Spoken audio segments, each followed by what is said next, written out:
Jangan sampai kebencianmu kepada satu kaum menjadikan engkau tidak berlaku adil.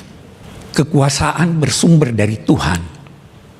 Tidak ada yang diberi kekuasaan kecuali atas kehendak Tuhan.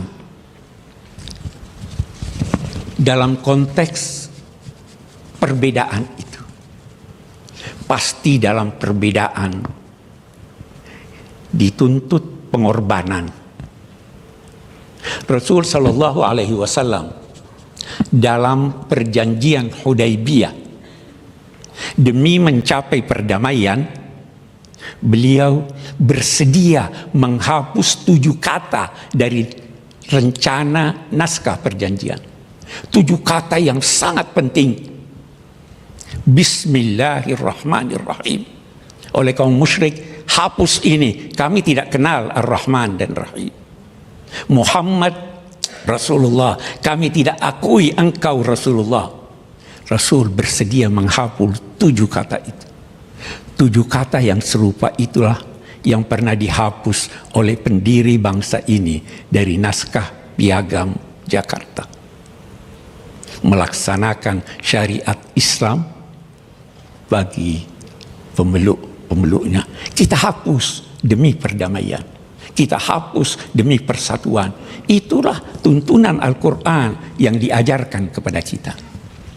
Bapak-bapak, ibu-ibu, dan saudara-saudara sekalian, kalau kita berkata perdamaian, perlu diingat bahwa kita ingin damai, tapi kita tidak ingin mengorbankan keadilan. Kita ingin damai, tetapi keadilan pun hendaknya kita tegakkan. Dan ketika menegakkan keadilan, Al-Quran berpesan, jangan sampai kebencianmu kepada satu kaum menjadikan engkau tidak berlaku adil.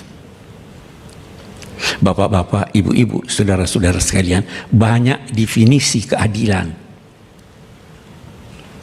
Menempatkan segala sesuatu pada tempatnya, memberikan pemilik hak-haknya dengan cara yang terbaik dan tercepat. Dan ada lagi satu, ketika Plato berdiskusi dengan filosof-filosof pada masanya, ada yang memberi definisi keadilan. Katanya, keadilan adalah keberpihakan kepada yang kuat. Plato tidak setuju, tapi sebahagian ulama Islam setuju. Hanya bapak-bapak, ibu-ibu sekalian, persetujuannya dikaitkan dengan sambutan Sayyidina Abu Bakar waktu pelantikan beliau sebagai pemimpin umat Islam. Sambutannya berkata demikian, singkatnya, saya bukan orang yang terbaik di antara kamu. Kalau saya benar, bantu saya. Kalau saya keliru, luruskan saya. Baru dia katakan, yang kuat di antara kamu lemah di sisiku, sampai aku mencabut hak orang lain yang diambilnya. Yang lemah kuat di sisiku, sampai aku mengembalikan haknya kepadanya yang diambil oleh yang kamu namai kuat. Bapak Presiden, kalau ini kita terapkan, keadilan dan kedamaian akan tercapai. Niat Bapak untuk memberantas korupsi dapat dilakukan dengan adil melalui pemahaman Sayyidina Abu Bakar.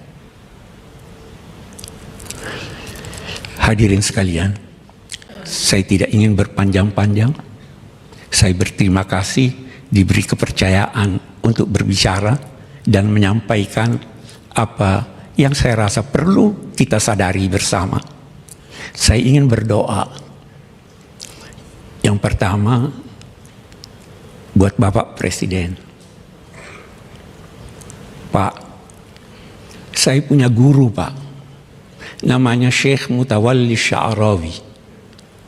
Beliau pernah berdoa pada Presiden Mesir.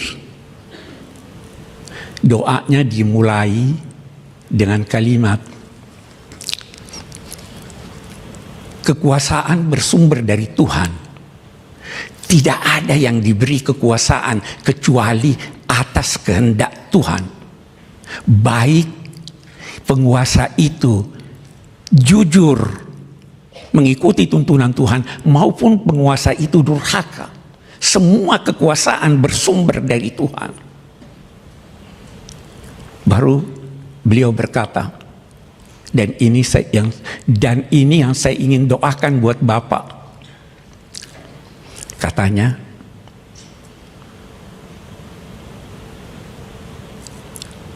saya tidak tahu, boleh jadi kita tidak akan bertemu lagi. Saya hanya bisa berdoa, kalau yang mulia adalah takdir kami rakyat, dalam arti Tuhan mentakdirkan yang mulia untuk melakukan kegiatan yang mensejahterakan rakyat, maka kami berdoa semoga kami dapat membantu Bapak.